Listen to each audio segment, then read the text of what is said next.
Get that camera out of my face. It's the news, man. You gotta report it.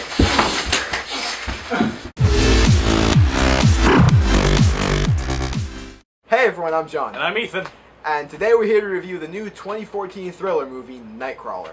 So basically what this movie is we have Jake Gyllenhaal portraying a man in LA searching for a job. And he comes across an industry he didn't know about where they film crime scenes, or not crimes or disasters. Crime in the action. Yeah, or just bad things happening, and then, like, as they're happening, and sell the footage to news stations. Yeah. And then he starts getting too good at it. Right. And, as to the point where he needs these crimes to happen in his benefit so then he can sell them. So he starts to go into the corruption and everything of the news, and what were your expectations going into this movie? And a lot of hype surrounding this one. Expectation-wise, yeah, I agree with you. There was a lot of hype surrounding it, and I was excited for it. I was excited for the movie to come out, but mainly I just really wanted to just find out like why this character is like the way he is. What did you expect? I had really high expectations. This movie had, really good reviews, high Rotten Tomatoes rating, good trailer, all before it came out, and I gotta say, unlike most movies, I think this one lived up to the hype for the most part.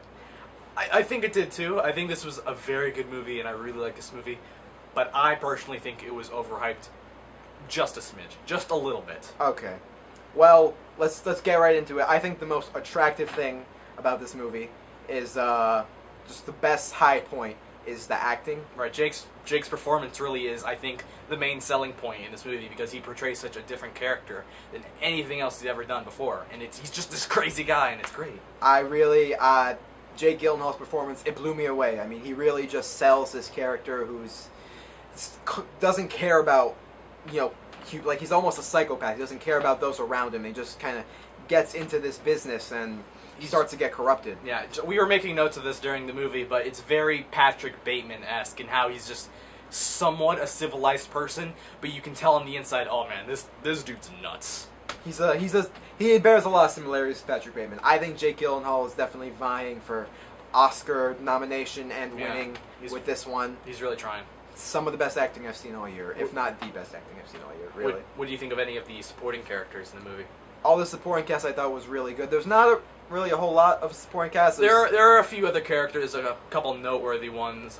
There's basically the woman he works with at the news station, and then his kind of assistant. His co-filming partner. And that's basically all the characters. Yeah, those are the most important ones, at least. There's another, like, investigator sort of thing, but that comes toward the end of the movie. And I think all the side characters did really well. Yeah. I think the co-partner, or the partner he was working with, was okay, but he did a fine job, at least, yeah. Yeah. All right. Didn't stand out to you, though? He could have been played by anyone, I'll just say that. I liked him. He played, he has a person who's his assistant in this business plays kind of a nervous kid who kind of got lured into it without really knowing what he was getting into. Right. And it all just kind of falls on him, and he realizes there's corrupt things happening. Right. And I thought, you really feel for him, that he feels like the walls are caving in on him, that he's just real, oh God, what have I done?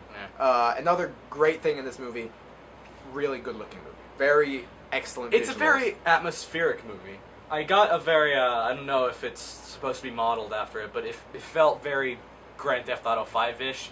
I don't know if that's just because it's set in LA, or it's because it's taking, the scenery from the game. Well, they're kind of similar because, both are about, well, I mean, not really to compare the two, but they're both, about kind of crime, criminal, seedy stuff happening in Los Angeles. The scenery's very dark, but not in any way bland or I would cliched. say at night it's obviously very dark, but in the morning or at night it's very dark. Ethan Toth, 2014. But in the daytime, it's actually a very scenic movie.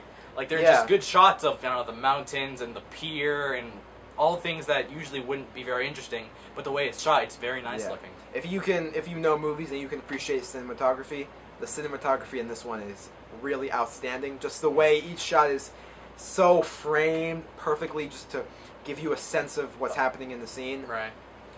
John, one of my favorite things about the movie was the way it depicts the media. The way it depicts how basically the big heads at news stations need to get into a person's brain to make them watch the news. That was my absolute favorite part of the movie. Exactly, the news, it's an industry. They have to sell the news, and you know, a good journalist or a news reporter would just want to give an honest, unbiased report of what's happening. But you know, to make more money, sometimes you have to sensationalize things, and this movie really digs into how news stations or the people who work for them try to sensationalize things or make them sound crazier than they are, just to attract the attention that they would need for viewer wise. Yeah, I'm really going to look differently now at the news. After this movie and Gone Girl, both were kind of about that, to look at how the news is done and thinking really what's behind that. Right, I think Gone Girl more focuses on one man going through the media. Yeah. And I think Nightcrawler focuses more on the media having to go through one man. And yeah, that's interesting. Gone Girl was kind of on the side of someone, like, being with the media coming down on them, and this was from someone, you know, going in the media, pushing it on, making it the sensation life. Yeah. What we do now, we clearly love this movie a lot, but it's not without its flaws. No. Ethan, what are some of the things that you were disappointed with? Not disappointed with, but that you thought could have been done better in this movie? Like you said, that there aren't many flaws, but the one thing that kind of irks me the most is the ending, without spoiling it for you, I would say wraps up a little bit too nicely. There aren't very many loose ends, and that just bothers me a little bit. How do you feel about that? I think that's kind of right. It really just wraps up to a sort of fine point. Right. And there should have been something... Maybe something left unanswered. Something left unanswered, or you don't know what's going to happen. The ending was... I mean, it wasn't a problem, it was just nothing special. And the rest of the movie was so special that... Yeah. One thing that I kind of didn't like about this movie was some of these characters I feel like could have been fleshed out a lot more. Okay. Like you were there... Like, I see what you mean. I feel like they were confined to their role. That they had no other character outside of this role that they were playing in the movie. I see what you mean there. I liked all the characters in this movie, but some of them kind of should have had more. Yeah, the characters were just for the purpose of this movie. You don't really know more about any of the characters than you do from the beginning. And for more about than what you see in the movie, really. Right. And, well, that...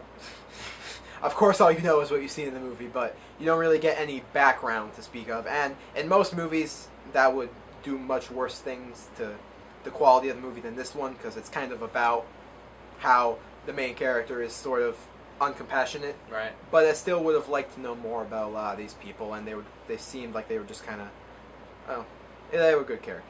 Yeah, I think that's the least you could say. They were good characters. So, John, at the end of the day, what do you give Nightcrawler? Nightcrawler met my expectations. Gave me very dark, good thrills, interesting story, on point, stellar acting. I like this one a lot. I'm gonna have to say, I'm gonna award Nightcrawler 4.5 out of 5 stars. I'm pretty much on board with you there. I was glued to the screen the entire time. Jake just gave an amazing performance. All the characters were pretty good. Cinematography was on point. I really liked it. Beautiful cinematography. Again, it did have the very wrapped up ending with a nice little bow on it.